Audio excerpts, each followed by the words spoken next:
una consideración si se quiere. Esta sesión de control político, señor presidente, debe ser, y nosotros vamos a pronunciarnos en ese sentido, sobre la primera declaratoria de emergencia económica y los decretos correspondientes, porque somos de la consideración que las condiciones y las razones que originaron la necesidad o la declaratoria de la primera emergencia económica, la del 17 de marzo, pueden ser distintas a las circunstancias que el país enfrenta para la declaratoria de la segunda emergencia económica. Pero además porque el artículo 215, lo va a explicar muy bien el doctor Jorge Londoño, indican que cada declaratoria de emergencia económica merece y exige una revisión y un ejercicio de control político por parte del Congreso de la República. De tal suerte que nosotros vamos a concentrarnos en el primer decreto de declaratoria de emergencia económica y los decretos que se produjeron en el marco de esa declaratoria. La pandemia del COVID-19, más que cambiar la realidad de Colombia, nos abrió los ojos ante un entorno que por décadas ha hecho de este uno de los países más desiguales del mundo. La crisis ha servido entonces de lupa puesta sobre las principales problemáticas sociales, económicas y políticas del país, en cuanto magnificó los dolores de la sociedad colombiana. Es cierto que el gobierno, el actual y cualquier otro, no podían prever la pandemia y tampoco evitarla. También es cierto que la enorme mayoría de los problemas actuales del país responden a fallas estructurales que resultan imposibles de solucionar en cuestión de meses. Sin embargo, una de las problemáticas que visibilizó la pandemia en Colombia fue la de ser un barco sin rumbo y sin capitán. El gobierno del presidente Duque, desde su posesión el 7 de agosto del 2018, ha mostrado ser un gobierno sin norte. Por su parte, en cerca de 2 años de presidencia, se ha evidenciado que Iván Duque carece de visión de Estado y resulta imposible saber hacia dónde quiere llevar el país. La crisis desencadenada por la pandemia era la oportunidad para que el gobierno nacional asumiera el mando del barco y le diera rumbo claro, que a todas luces debía ser cerrar enormes brechas existentes en la sociedad colombiana entre los más ricos y los más vulnerables, entre la ciudad y el campo, entre el centro y la periferia. El virus, paradójicamente, debió servir para empezar a aliviar la enorme desigualdad económica y social. Las decisiones del gobierno, plasmadas en decretos legislativos y actos administrativos expedidos a partir del 17 de marzo, día en que se declaró la primera emergencia, muestran un rumbo distinto, o más precisamente, que se continúa con el rumbo que históricamente ha traído el país. Si bien tomar decisiones con el periódico del día siguiente es muy fácil, es evidente que el propio gobierno ha corregido errores sobre la marcha, como lo demuestra en la segunda declaratoria de emergencia, el decreto 637 del 6 de mayo del 2020, y las medidas adoptadas en virtud de esta, especialmente el subsidio a la nómina a través de la creación y posterior modificación del programa de apoyo al empleo formal, pero estas correcciones llegan tarde y con este retraso llegan también el desespero de la población, el desempleo, la precariedad y el hambre. En este primer tramo de la emergencia, el gobierno nacional enmarcó sus medidas económicas en una política fiscal ortodoxa, intentando responder a tiempos extraordinarios con medidas ordinarias. era la oportunidad para que otorgara subsidios a las nóminas para mantener la economía en pie de cara a la crisis que apenas empieza, pero respondió con la oferta de créditos que no llegaron a quienes más lo necesitaban, inmovilizados como estaban en el confinamiento. Hoy, 2 meses después, el gobierno otorga el subsidio a las nóminas, pero ya están en muchos casos desmanteladas y millones de colombianos perdieron el empleo. Las cifras de desempleo publicadas los últimos días de mayo indican que hay más de 7 millones de colombianos sin trabajo. Lo mismo ocurre con la renta básica universal. Era la oportunidad para hacer de Colombia un país menos desigual y redistribuir riqueza con el argumento de responder a la peor pandemia en la historia. Pero el gobierno no reaccionó con rapidez ni con la contundencia que se necesitaba. Escudado en razones tecnocráticas que no deberían primar en estas circunstancias, como cuidar la calificación de las agencias de riesgo o cumplir con la regla fiscal, que para nada ayudarán a sacar adelante el país, el gobierno se limitó a dar pasos tímidos y precarios. Mediante la creación del programa de ingreso solidario previsto en el decreto 518 del 2020, más colombianos empezaron a recibir transferencias monetarias que les dieron algo de tranquilidad, pero el gobierno se quedó corto. Solo el monto de estas transferencias es insuficiente.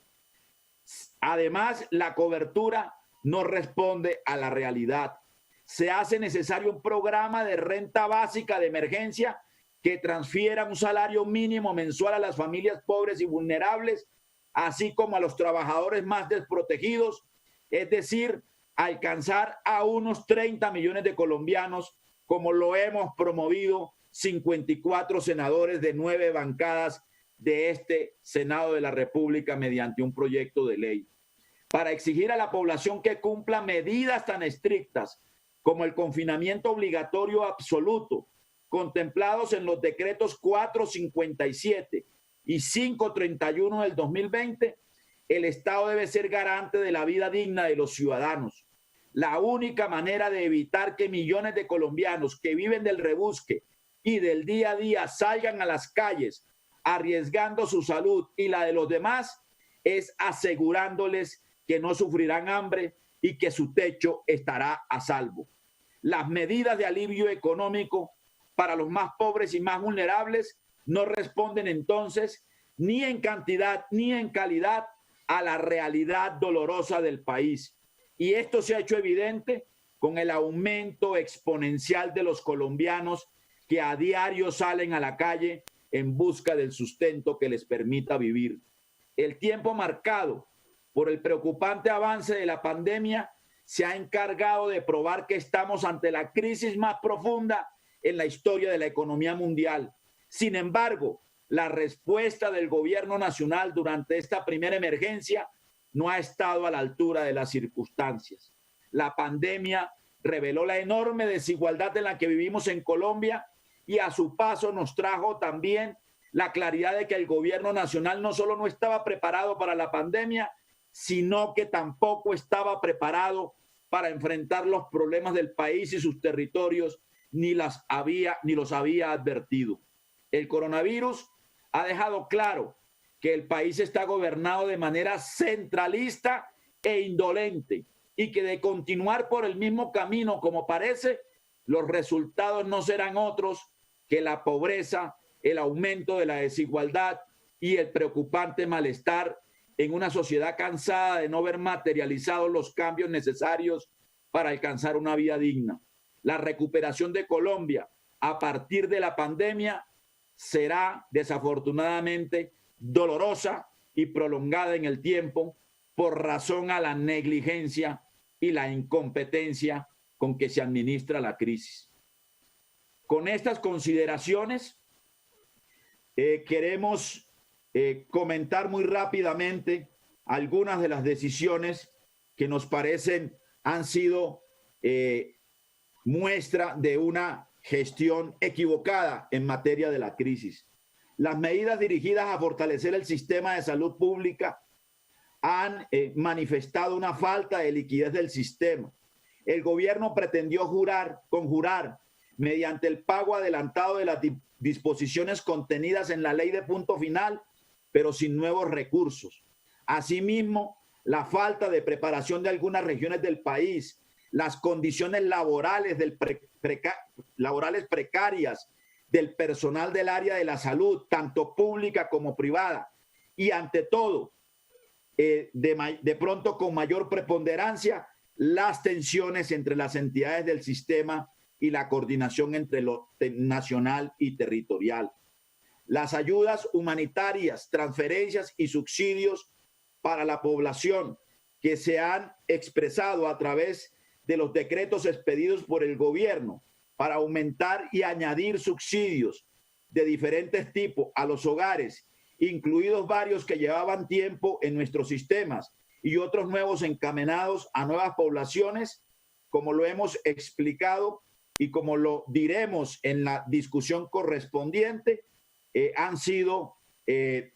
medidas y programas que insisten en la focalización de subsidios, que no han tenido la suficiente transparencia en la asignación de esos recursos y que además de eso se fundamentan en los programas tradicionales de familias en acción, de jóvenes en acción,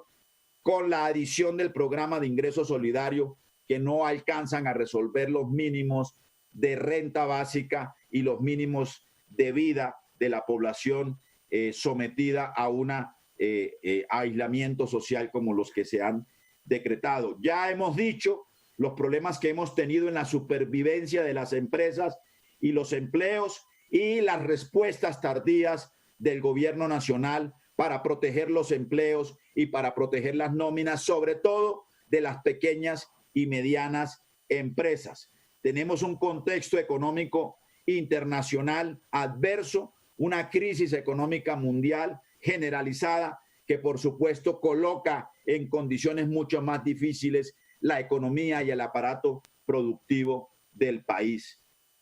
Ha quedado también de manifiesto la necesidad de una reforma tributaria estructural. El gobierno no ha querido moverse de la reforma tributaria que está en implementación, que está en marcha y que exime en casi o en más de 10 billones de pesos a los grandes contribuyentes del país, recursos que serían especialmente útiles para una renta básica o para enfrentar los desafíos en materia de infraestructura hospitalaria o de mejoras en las condiciones laborales y de bioseguridad del personal médico y de los trabajadores de la salud. De tal suerte que hemos tenido una serie de circunstancias difíciles que se complementan con un manejo también errático de los big data en relación con aplicaciones que permitan tener información de seguimiento y control más preciso de los infectados. Son muchos los desafíos que están por resolverse. Son muchas las inquietudes que queremos dejar de presente en esta intervención para que el gobierno, que aún está a tiempo, pueda corregir el rumbo y pueda evitarle un daño mucho mayor a la salud de los colombianos y al aparato productivo del país. Señores colegas, senadores y senadoras y colombianas que nos siguen en esta evaluación de las medidas adoptadas por el gobierno nacional. Quisiera, señor presidente, que le concediera los minutos que habíamos acordado